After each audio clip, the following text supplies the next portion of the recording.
नमस्कार, live for India Hindi news के हमारे खास प्रोग्राम खास मुलाकात में आपका स्वागत है। मैं हूं आपके साथ रविंद्र कुमार। दर्शकों, इस प्रोग्राम के जरिए हम तमाम उन मुद्दे पर बात करते हैं जिन्हें आप सुनना चाहते हैं, देखना चाहते हैं और अपनी समस्याओं का समाधान करना चाहते हैं। आज हमारे साथ हैं स्वास्थ्य पर बात करने के लिए करण चौधरी जी। उन्हीं से बात करेंगे आखिरकार वो किन मुद्दों पर बात करना चाहेंगे और क्या अपने विचार रखना चाहेंगे। जी करण जी, आपका बहुत बहुत स्वागत है हमारे इस प्रोग्राम में। क्या कहना चाहेंगे? दिल्ली की स्वास्थ्य सेवा के बारे में बात करना चाहता हूँ आज। आप दिल्ली की स्वास्थ्य सेवा जो है बिल्कुल ही कोलैप्स कर रही है। इस समय आप देखोगे दिल्ली के अस्पतालों में लंबी लंबी लाइनें हैं, लंबी लंबी लाइनें। लोग जाते अपने कोरोना का टेस्ट कराने के, उन लोगों का टेस्ट नहीं हो रहा। अगर जिन लोगों का टेस्ट हो भी रहा है तो उनका 3 या 4 दिन में रिपोर्ट आती है, जिनमें बहुत से लोगों की डेथ हो चुकी होती है। इस समय दिल्ली की जो सरकार है वो पूरी तरह से विफल हो चुकी है इस कोरोना की लड़ाई में। आप देखोगे वही केजरीवाल जी है जो अब से लॉकडाउन के टाइम में ये बोला जा रहा था कि हम दिल्ली को पूरी तरह से संभालने के लिए तैयार हैं। आज उन्होंने भी हाथ खड़े कर लिए, उन्होंने भी दिल्ली को भगवान भरोसे छोड़ दिया है। अब एक बात बताइए, जो दिल्ली का दिल्ली के सीएम जी बोल रहे थे कि मैं दिल्ली का मालिक हूँ, अब दिल्ली के मालिक गए कहाँ हैं? अभी आप मुझे बताइए, दिल्ली के मालिक कहाँ गए? अब कहीं ना कहीं ऐसा लगता है कि पूरी जो केजरीवाल की अस्पतालों की स्वास्थ्य की जो पूरी सिस्टम है वो एक तरीके से चरमरा गई है और लोगों को काफी परेशानियों का सामना करना पड़ रहा है। जी बिल्कुल सही।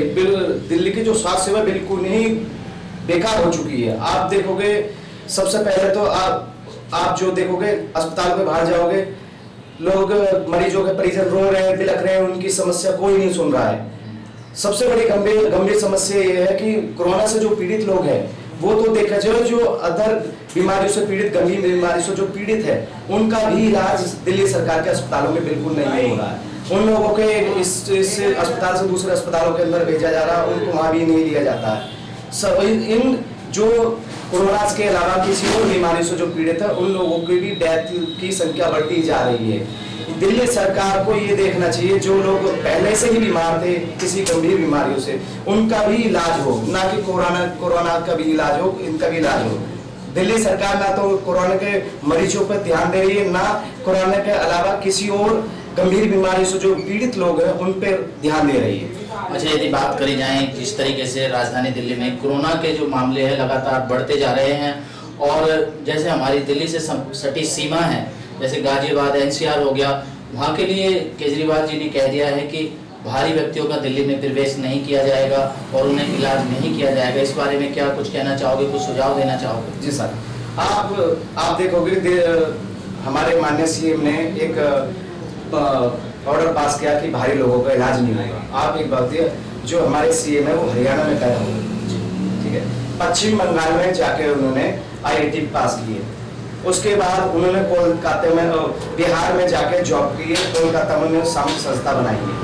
फिर भ्रष्टाचार का आंदोलन के लिए लड़ाई लड़ी, वो गाजियाबाद यूपी में रहे। उसके बाद दिल्ली के सीएम बने, स्थायी पता दिल्ली हुआ उनका, और खांसी का इलाज कराने के लिए बेंगलोर गए, वो कर्नाटक में। अब एक बात बताइए, जब ये दिल्ली का एक व्यक्ति बाहर जाता है और उससे ये कहा जा रहा है कि नहीं हम आपका इलाज नहीं करेंगे, आप बाहर ही हो, ये तो एक मानव अधिकार के खिलाफ कानून था। मैं मानता हूँ, मैं माननीय एलजी साहब का बहुत ही शुक्रगुजार हूँ जिन्होंने संज्ञान लिया इस मुद्दे पे और इन्होंने ये मुद्दा वापस लिया। अच्छा, कहीं ना कहीं देखा जा रहा है कि जिस तरीके से जो दिल्ली के अस्पताल हैं वो काफ़ी इस समय बदहाल हालत में हैं, बेड उनके पास तक नहीं है और भारी व्यक्ति हैं वो इलाज के लिए इधर उधर मारे फिर रहे हैं।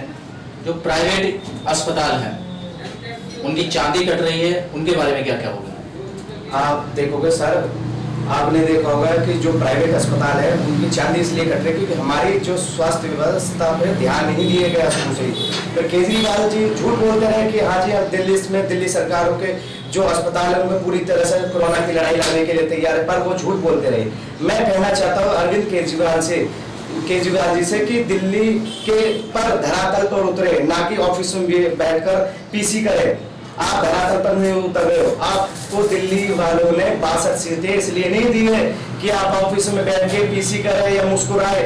आप पीसी कर रहे, मुस्कुरा रहे, उन लोगों से पूछो जाके जिनके परिजन रो रहे, बिलख रहे, रो रहे, परेशान है, उनका इलाज नहीं हो रहा, किसके पास जाए बताओ, किसके पास जाए? 62 सीटें इसलिए दी गई है दिल्ली सरकार को कि केवल आप एक एसी रूम में बैठे और आप ऑर्डर पास करते जाए एसी रूम में। आप धरातल पर उतरिए, देखिए लोगों का क्या हाल हुआ पड़ा है। आप उस चीज को बिल्कुल नहीं देख रहे हो। दिल्ली सरकार की वजह से ही दिल्ली के अंदर कोरोना की महामारी चरम पर पहुंच चुकी है और दिल्ली के स्वास्थ्य सेवा बिल्कुल ही चरमरा चुकी है। अच्छा, चलते चलते आखिरी सवाल हम आपसे जानना चाहेंगे कि क्या सुझाव दिल्ली सरकार को आप देना चाहेंगे जिससे कि स्वास्थ्य जो सेवाएं हैं हमारी वो दुरुस्त हो सके, लोगों का इलाज हो सके, दूर दराज के लोग आते हैं उनका भी इलाज हो सके और कोरोना से भी बचाव हो सके? दिल्ली सरकार को मैं यही सुझाव देना चाहता हूँ, जितने भी दिल्ली सरकार दिल्ली के अंडर में या प्राइवेट अस्पताल है उनको सभी का मुआयना हो, उनका सर्वे हो और उसके बाद जो जितने विधायक हैं सबके अंडर में 2 या 3 अस्पताल दे दिए जाए। जी हाँ जी, आप इन अस्पतालों का सर्वे करें, इनमें कोई प्रॉब्लम तो नहीं है, किसी मरीज को कोई परेशानी तो नहीं है, ये सर्वे करके अगर किसी को कोई परेशानी है, जो जिन अस्पतालों को जिस विधायकों के अंडर दे गए उनको वो परेशानी बताए मरीज जाकर। अगर मरीज की बातें सही लगती है तो उन अस्पतालों पे कार्रवाई हो, चाहे वो कोई भी अस्पताल हो।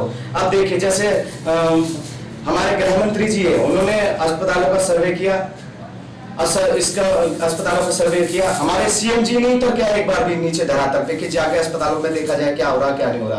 अब हमारे गृह मंत्री जी ने सारे अस्पताल देखे और जिनका व्यवस्था उनको देखा गया। आप देखोगे, आप सीसीटीवी कैमरे लगाए जा रहे हैं सारे अस्पतालों में कि किस अस्पताल में कोई प्रॉब्लम तो नहीं है। तो ये सबसे अच्छा डिसीजन था। अगर हमारे सीएम जी और हमारे विधायक जी धरातल पर उतरे तो ये समस्या जल्द से जल्द खत्म हो जाएगी। ये ऑफिस में बैठने से, एसी रूम में बैठने से ये समस्या नहीं घटेगी। हमारे अरविंद केजरीवाल जी को धरातल पर उतरना ही पड़ेगा और लोगों की समस्या को देखना ही पड़ेगा, नहीं तो इसका खामियाजा आपको भुगतना पड़ेगा अगले इलेक्शन में। यही दिल्ली की जनता, जिस दिल्ली की जनता ने आपको 2 बार सीएम बनाया तो तीसरी बार के लिए आप समझ लीजिए आप सीएम नहीं बनोगे। जिस तरह से आपको 62 सीट दी है उस तरह से अगली बार आपको 62 सीट नहीं मिलेगी। इसलिए करो ना, धरातल पे काम करिए, लोगों की समस्या देखिए, नहीं तो आपको इसका अंजाम भुगतना पड़ेगा इलेक्शनों के टाइम में। ये थे हमारे साथ समाज सेवी करण चौधरी जी। इनका कहना था कि केजरीवाल सरकार के लिए कुछ स्वास्थ्य से संबंधित जानकारी इन्होंने दी है और कहा है कि केजरीवाल को धरातल पर आकर काम देखना पड़ेगा। उसके जो अस्पताल हैं, जो बीमार अस्पताल हो रहे हैं, उनके डॉक्टरों को भी अच्छी तरीके से देखना पड़ेगा, मरीजों का अच्छा इलाज करना पड़ेगा, ताकि जिस तरीके से राजधानी दिल्ली में कोरोना वायरस का खौफ बढ़ता ही जा रहा है और केजरीवाल जी एसी में बैठे हुए हैं, लोगों की समस्याओं पर ध्यान नहीं दे रहे हैं, उनको इस बात पर गौर करना पड़ेगा। कैमरा पर्सन गोरी के साथ Ravinder Kumar, live for India Hindi news के लिए।